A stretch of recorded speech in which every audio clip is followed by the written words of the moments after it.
Confuse, इसमें गलती सबकी है, मैं केवल बच्चे की गलती नहीं बोलूँ, पेरेंट्स की गलती नहीं बोलूँ, जो संस्थान है उनकी भी गलती, बच्चे की भी गलती, पेरेंट्स की भी गलती। समझे आप इसमें? बच्चे की गलती का बात, चुप हो जा। कई बार मेरे पास फ़ोन आते हैं ऐसे जो सिचुएशन खुद तो समझते हैं लेकिन वो पेरेंट्स को नहीं समझा पाते।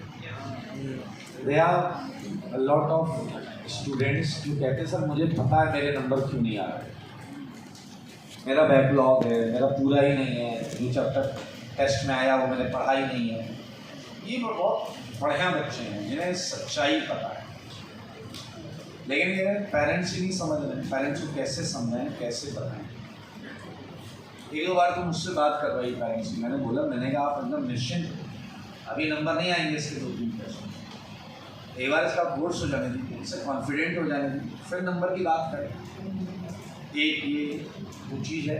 अच्छा, एक और चीज़ सुनिए, कौन सा बच्चा इन चीज़ों का शिकार होता है? जो सिंसियर है, जो फोकस्ड है, जो इंट्रोवर्ट है, जो अपनी बात रख नहीं पा रहा और वो समझा नहीं पा रहा, किसी को समझा नहीं पा रहा, वो पेरेंट्स को भी समझा नहीं पा रहा, वो अपनी बात यहाँ इंस्टीट्यूट में संस्थान के सामने रख ही नहीं पा रहा।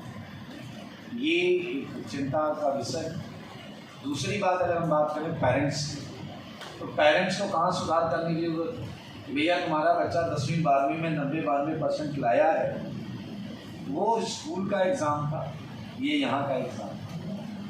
आपका भी इसमें फ़र्ज़ बनता है कि आप उन्हें बताओ कि भैया यहाँ 45% पे IIT मिल जाए, 40% पर भी IIT मिल जाए। समझ में आया नहीं कि नहीं? और यहाँ 80, 90, 70 लाना वो अलग चीज़ है जो स्कूल में ला रहे हैं। समझ में आया कि नहीं? संस्थान की अगर हम बात करें तो मेरा पर्सनल ऐसा मानना है कि जिनके मार्क्स बहुत कम आ रहे हैं उनके लिए बिल्कुल उनसे बात की जाए। उसमें एक कैटेगरी ऐसी निकलेगी जो एकदम मस्त कैटेगरी है, कहेगा मैंने पढ़ाई नहीं की इसलिए मेरा नंबर नहीं है, टेंशन वाली बात। लेकिन एक कैटेगरी ऐसी ज़रूर मिलेगी जो कहेगा कि मैं पढ़ रहा हूँ लेकिन मेरे नंबर नहीं है। समझ में आए?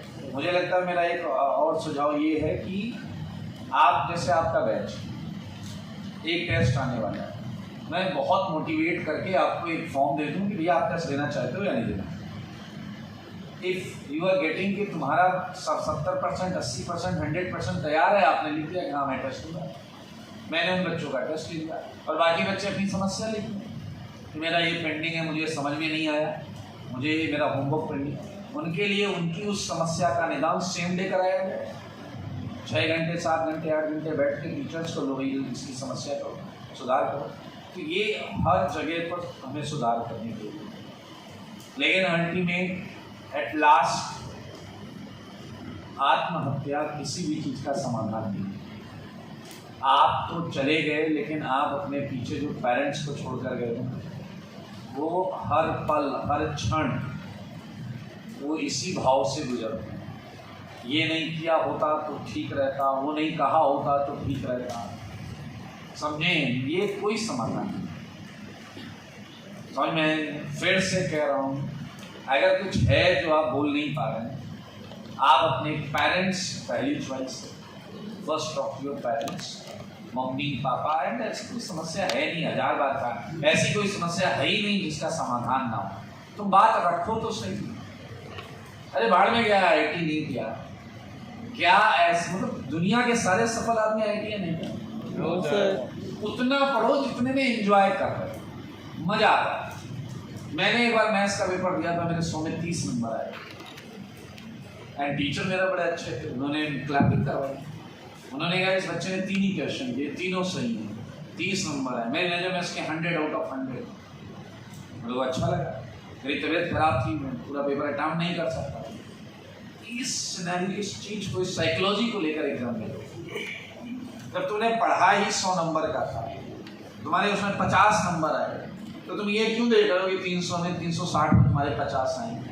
पेरेंट्स को भी क्लियर बोलो ना कि नहीं अभी नहीं आएंगे मेरे 3 टेस्ट में। मैंने 100 नंबर का पढ़ा था, 50 आए, 25 नंबर की सिली मिस्टेक है, 75 आ सकते थे। सिंपल कैलकुलेशन है। आप 10, 15, 20% क्यों बोल रहे हो? 50% नंबर है आपके, इतने में IIT हो जाता है। फिर से सुन लो, सब कुछ सेकेंडरी, फर्स्ट है हेल्थ। अपने हेल्थ का ख्याल रखें। ये कोई समाधान नहीं है बॉस, ये कोई समाधान नहीं। अगर आपको लगता है आपके बात करने से पेरेंट्स नहीं समझ रहे हैं, आप अपने भाई बहन अंकल से बात कर सकते हैं, वो भी नहीं समझ रहे हैं, मुझसे बोल दो, मैं बात करूँ। आपके और कोई टीचर हैं जिनसे आपकी ट्यूनिंग अच्छी है, उनसे बोल दो, वो बात कर लेंगे, मैं समझा दूंगा। मैंने बहुत पेरेंट्स से बात की, समझिए इस चीज आए हैं ना। और मैंने पहले भी बताया हुआ है कि आपको ज़्यादा नहीं, आपको इतना करना है कि शाम को सोते समय आपको लगे कि हाँ आपने आज 4 घंटे 3 घंटे होमवर्क करने के लिए बैठे थे, बस इतना ही करना होता है। तुम्हें सब सही नहीं करना है। तुम्हारे पहले टेस्ट में 100% 80 90 70% नंबर नहीं आएंगे। पेपर होता है सिखाने के लिए। तुम्हारे गलत हुए इसका मतलब मैं सीखा। समझ में आया कि नहीं? तो हर जगह सुधार करने की जरूरत है। और आपके मन के किसी भी कोने में ऐसा ख्याल आ रहा है तो ये बिल्कुल सही नहीं है। अच्छा, आप परेशान हैं, आप कोई अच्छी बात या उसका कोई समाधान ढूंढ नहीं सकते, इतना आज अपने नोटबुक में दिमाग में लिख के रख लो। अभी नहीं, जीवन में कभी भी अगर आप लो फील करते हो, अगर आपको लगता है कि आपके पास इस प्रश्न का या इस समाधान, इस समस्या का कोई समाधान नहीं और लग रहा है कि अब रास्ता बंद है, अगर आपके पेरेंट्स हैं, आपके साथ हैं या कहीं दूर रह रहे हैं, बिलीव मी, मेरी बात मानिए, एक बार उनसे शेयर करिए। कुछ नहीं होता बॉस। दुनिया के हर पेरेंट्स को अपना बच्चा प्यार है। बाहर में गया रिजल्ट, ये मैं फैक्ट बोल रहा हूँ, मैं भी पेरेंट हूँ, ठीक है ना। मैं भी उससे कहता हूँ तेरे को मजा आ रहा है ना पढ़ने में, नंबर आए नहीं आए सही, समझ में आया कि तो ये याद रखना, जीवन में कभी भी पेरेंट्स नहीं, भाई बहन हो सकते हैं, कोई खास दोस्त हो सकता है, आप बिल्कुल अपनी बात रखें, क्योंकि आप तो परेशान हैं, आप डिसीजन नहीं ले पा रहे हैं और आप डिसीजन लेंगे तो उल्टा ही डिसीजन। समझ में आया? जिंदगी बहुत खूबसूरत है, ऐसी चीज़ें आती हैं लाइफ में, लेकिन हमें इसी समय किसी की आवश्यकता होती है जिससे हम शेयर करें। वो आपको, वो आउट ऑफ द फ्रेम बैठा हुआ है, वो आपको जो सलाह देगा वो रिलेटिवली बेटर सलाह देगा। समझ में आए? और आपके ऊपर ये भी फर्क है, अगर आपको लगता है कि कोई ऐसा उदास बच्चा है आपके आजू बाजू अगल बगल, उससे आप कुछ बातें करें। अगर आपको लगता है आपकी बातें उसे समझ में आ रही हैं तो ठीक, नहीं तो आप उसे उसके, अगर आपके संस्थान में पढ़ता तो वहाँ इन्फॉर्म करें कि सर ये फला फला बच्चा है और ये थोड़ा परेशान है, कुछ नहीं हो अगर यहाँ का है तो मेरा नंबर दे, ये इनसे बात कर लो, सारी समस्या का समाधान है इनके पास, मेरे पास खूब टाइम है, ऐसी समस्याओं के लिए खूब टाइम है मेरे पास। समझ में आया? लेकिन यार ये कोई लॉजिकल चीज़ नहीं है। एंड आई होप कि आगे से ऐसा ना हो और हर लेवल पर हर जगह प्रयास किए जाएं। एंड मेरे हिसाब से तो वो चीज़ वापस स्टार्ट करनी चाहिए। ये मेरा प्रपोजल है, मैं शेयर भी करूँगा सबके साथ जो हैं ओनर्स हैं, एंट्रेंस एग्ज़ाम वापस चालू किया जाए। एंड फॉर उसमें भी लेवल बनाइए ना। एक मैंने रखा है कि भैया अगर मेरे इस एंट्रेंस एग्ज़ाम में 40% नंबर आते हैं तो आप आइए IIT की तैयारी करिए मेंस एडवांस, ठीक है। लेकिन अगर मान लो किसी के 30 और 20 और 25% है या 10% है, तो मैं उसकी डायग्नोसिस पूरी बच्चे और पेरेंट के सामने ईमानदारी से रख दूँ, एडमिशन के टाइम। देखो सर, मेरे हिसाब से इसे एडवांस की नहीं, मेंस की तैयारी करो। सही बात है कि एक होता है ना कि पेपर को देख के आप इतने साल से हम लोग काम करें, इतना अंदाजा तो हो जाए, तो इस टाइप की चीज़ें जो हैं वहाँ पर रख दी जाए। अगर मैंने पेरेंट्स को, बच्चे को भी कन्विंस कर लिया कि भाई तू मेंस की तैयारी कर, तेरे लिए बहुत बड़ा है, और अगर IITian बनना है तो मेंस करके कहीं BTech कर, वहाँ से गेट रिलेटिवली आसान होता है, वहाँ से आप MTech करके IITian बन जाना, IIT दिल्ली मुंबई मद्रास सब मिल जाएगा। इस टाइप की, इससे बेहतर भी और आइडियाज़ हो सकते हैं जो बनाए जाएँ और जिन पर काम हो। तो आई होप कि अभी सारे लोग सीरियसली चीज़ों को ले रहे हैं और इस पर पहले से काम हो रहा है और गंभीर होने की आवश्यकता है और गंभीर काम करने की आवश्यकता है। आप लोगों से बस इतनी रिक्वेस्ट है कि अपनी समस्या अपने दिमाग में ना रखें, दे दो, दूसरे को दे दो। दूसरे को देने का मतलब पेरेंट्स को बता दो। अगर आपको लग रहा है कि उसकी वजह से आपकी लाइफ सही नहीं चल रही, चलिए पेरेंट्स कितने भी ऑर्थोडॉक्स लग रहे हो, कितने भी अनएडुकेटेड लग रहे हो, कितने भी पढ़े लिखे लग रहे हो, भाई साहब बच्चे की व्यथा हर पेरेंट समझता है। एक बार बताकर तो देखिए, आंख में आपके आंसू आ गए, वो वहीं समझ लेंगे मामला कितना है, समस्या यूं सॉल्व हो जाएगी, टेंशन नहीं है। आया ना, समझ में आया कि नहीं आया? कभी कभी बहुत दुख होता है, मतलब ये चीज़ें ऐसी हैं जो नहीं होनी चाहिए। और अगर सोचिए बस एक बार कहीं किसी से बात कर लेता, वो शख्स बता देता अपनी समस्या, मेरे ख्याल से चीज़ें अलग होती। तो अपने आप को इतना क्लोज्ड मत रखिए कि आप किसी से अपनी बात कहना पाएँ। और मैं बोल रहा हूँ, अगर कोई नहीं है कहने वाला, मेरे को बोलिए, मेरे पास आ जाइए, बता दीजिए सर ये है, अब तो आप बताओ क्या करें। समझ में आया? एक बच्चा है, नाम नहीं लूँगा, सितंबर अक्टूबर यही टाइम था, एंड वो आकर हमने उसे समझाया, ही वाज ट्राइंग टू से कि मुझे तरीके बताओ कि कैसे मैं आपकी क्या कर सकता। 3 घंटे समझाने के बाद उसने मुझसे कहा कि why are you wasting your time, जाओ किसी अच्छे बच्चे को समझाओ। गुस्सा भी आया, लेकिन मुझे लगा ये केस बड़ा टफ है। वो एकदम मर कहता नहीं मुझे जीना नहीं है। सुनना, मैं ऐसी बातें कभी करता नहीं हूँ, आज बता, उसने कहा मुझे जीना नहीं है, मेरे को तैयारी छोड़, मुझे लाइफ रहना ही नहीं, जीना ही नहीं है। मुझे तरीके बता सकते हो कैसे आराम से आत्महत्या कर सकते? मेरा भेजा खराब, मैंने 2 मजदूर पढ़ के मैंने कहा यार, मैं भाग के गया, उसके पिताजी बाहर बैठे। मैंने कहा सर पहली बात तो ये, मैं ऐसे समझा रहा हूँ तो ठीक है, कैसे एक सेंट ले अकेला मत छोड़ो। मैंने कहा सर क्या हुआ? मैंने कहा आप जिस समस्या के लिए आए हो उसमें अभी कोई भी सुधार होता बनी। लगातार 3 दिन काउंसलिंग, सारे हथकंडे अपनाने का 4-5 दिन लगा, 7 दिन लगा। चीज़ें मेहनत की जाए तो बदलती हैं मेरे भाई, कैन यू बिलीव इट? उसने पूरे 1.5 महीने बर्बाद किए। जब समझा उसके बाद भी पढ़ाई नहीं चली, और सितंबर अक्टूबर के बाद 12वीं का बच्चा कोर्स खत्म हो जाता है। रिवीजन बैचेस में हमने बुलाया, जबरदस्ती बुलाया, और बैठो कुछ करना ही नहीं, पढ़ना ही नहीं है तुम्हें, बस आके बैठे बात करें बस। ऑल इंडिया रैंक पता है क्या? 36 जंगल के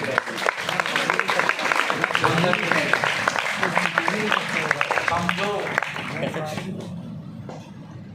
ईयर भी बता सकता हूँ, लेकिन तुम नाम खोज लोगे, मैं नाम नहीं बताना चाहता। और वो जब भी बच्चा वापस हमें मिलता है, कोटा आता है, मुझसे कहते हैं चल मोटिवेट कर बच्चों को, तो कहता है एक शर्त पे जाऊँगा, आप ये बात नहीं बताओगे जो 1.5-2 महीने हुआ था बीच, वो नहीं बताओगे। हमने कहा नहीं बताऊँगा, तू ही उस बात को इंक्लूड करके अपने आप मोटिवेट करते हो। क्योंकि मैंने कहा तुम हीरो हो, तुमने प्रूफ किया है, तुमने ऐसी जगह से कम बैक किया। भैया हर चीज़ मुमकिन है जीवन में, ऐसे मोमेंट्स आते हैं, यहीं से तो बच के निकलना। समझ में आया कि आया ना? Yes sir. आपके सामने जीवन एक गेम केबीसी देखा है, वैसा गेम। और आपकी लाइफ लाइन जो है वो अभी पेरेंट्स हैं, आपके भाई बहन हैं, आपके कुछ मित्र हो सकते हैं, टीचर्स हैं, हम लोग हैं। यूज करो ना लाइफ लाइन, बिना लाइफ लाइन यूज किए क्यों हार मानते हो यार? समझ में आया है? Yes sir. आया ना? Yes sir. भाई देखो, मुझे नहीं लगता कोटा के अंदर कोई इतना प्रोफेशनल है, या किसी भी शिक्षक जो है, टीचर जो है, वो अपना 100% दे रहा है। हाँ, उसे और अच्छा करना चाहिए। केवल पढ़ाना और आगे किताबी ज्ञान आपको समझा दूँ मैं, और इसमें मैं बड़ा प्राउड फील करूँ, ये मेरे से मुझे अगर आपकी शक्ल पर उदासी दिख रही है तो उसका पहले तुम्हें पूछूंगा कि तुम्हें वो समझ में आया जो मैंने पढ़ाया या नहीं। तुमने कहा अगर वो आ गया है तो भैया उदास की समझ में आया कि नहीं? एंड बिलीव, फेथ रखिए, शेयर करिए, हर चीज़ का सामान समझ में आया कि नहीं? अपने जीवन में इस बात को हमेशा गांठ बांध कर रखिए। अब आएंगे फेलियर्स, ऐसे आएंगे, हार नहीं मानती। अब देखो वो बंदा अगर हार मान लेता, मेरे को कुछ पता है, मैंने जितने किया, मैंने कहा आज तक ऐसा नहीं हुआ कि मैंने किसी को समझाया हो, it take hardly 15 to 20 minutes. That was the only case जिसे हमें 3-4 दिन तक लगातार समझाना पड़ा। एंड मैं अकेला नहीं था, मेरे कुछ कलीग्स भी थे, हमें सबने बारी बारी से। सारे एग्जाम्पल्स लिए, ये वो तू कर सकता है, हम बैठे हैं। अब बिलीव नहीं, बस इतना ही काफी था। करना तो बच्चे को ही हो, करता बच्चा ही है, लाता वही रिजल्ट है। लेकिन एक ऐसी चीज होती है जहां फंस रहा होता है मामला, उस चीज से निकलने का रास्ता नहीं दिखता है। समझ में आए? एक कंबाइंड एफर्ट होना चाहिए, बच्चे, पेरेंट्स और संस्थान के टीचर की तरफ से।